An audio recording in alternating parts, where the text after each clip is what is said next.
Hello' guys, সাৱধান হৈ যাওক, কাৰণ বিহাৰৰ পৰা এটা ডাঙৰ টিম ওলাইছে যিহঁতে অসমৰ গাঁৱে গাঁৱে ঘৰে ঘৰে গৈ সোণ চাফা কৰাৰ ৰূপত সিহঁতে সোণ চুৰি কৰে। কাৰণ সোণৰ লগত যিটো পানী দি চাফা কৰে সেইটো পানীত কিবা কেমিকেল থাকে, সেই কেমিকেলৰ ধাৰা পানীৰ লগত সোণটো গুচি যায়, পিছত সেই সোণটো পানীৰ তলত জমা হয়। এনেকুৱা চিষ্টেমত সিহঁতে ব্যৱসায় আৰম্ভ কৰিছে।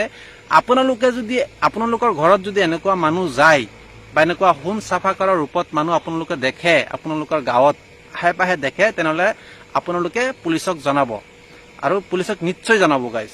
ব্যৱসায়টো কেনেকৈ কৰে আপুনি কওকচোন। মানে সিহঁতে বিহাৰৰ পৰা আহিছে, বিহাৰৰ পৰা আহি পেলাই বস্তুটো মানে সোণ ৰূপৰ বস্তুটো পানীৰ লগতে মিহলাই বস্তুটো মানে পানীটো লৈ যায়। মানে সোণ সিহঁতে পানীৰ লগত সোণটো মিহলাই হৈ থাকে তলত, মানে পানীটো লৈ যায়, মানে সোণটো তাক মানে অলপ মানে সোণটো পানীৰ লগত মানে অলপ থাকে, মানে বস্তুটো দেখা যায় সেনেকৈ আছে, আগৰ নিচিনা আছে, কিন্তু মাল নাথাকে। মানে পানীটো সিহঁতে লৈ যায়, মানে কাষ্টমাৰৰ পৰা পইচা নলয়, কিন্তু পানীটো লৈ যায়। মানে মালটো মানে সোণ ৰূপটো পানীতে থাকি যায়, পানীত লৈ পানীতে গুচি যায়।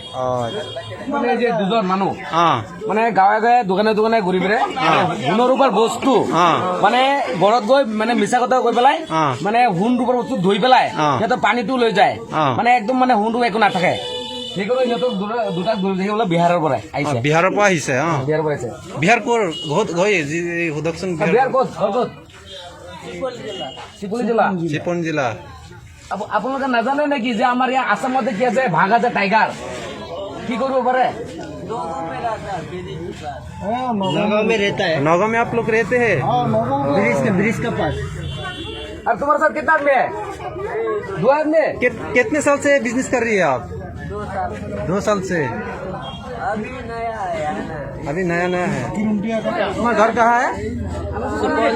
चिपन जिला। तुम दोनों एक जिला से हो? अलग अरे भाई झूठ बोलो ना, थोड़ा ऐसे बोलो। अलग अलग जिला से हो ना? कितने साल से इनका बिजनेस कर रही हो? मैं पहली बार आया हूँ, परसों यहाँ पहुँचाई हूँ। সিহঁতে এনেকুৱা ডাঙৰ এটা ব্যৱসায় আৰম্ভ কৰিছে যিটো অসমৰ গাঁৱে গাঁৱে এতিয়া সিহঁতে মানে বিয়পি পৰিছে গাইজ। আপোনালোকে সাৱধান হৈ যাওক আৰু সতৰ্ক থাকক, আৰু এনেকুৱা মানুহ দেখিলে নিশ্চয় পুলিচক জনাব। ধন্যবাদ থাকিল।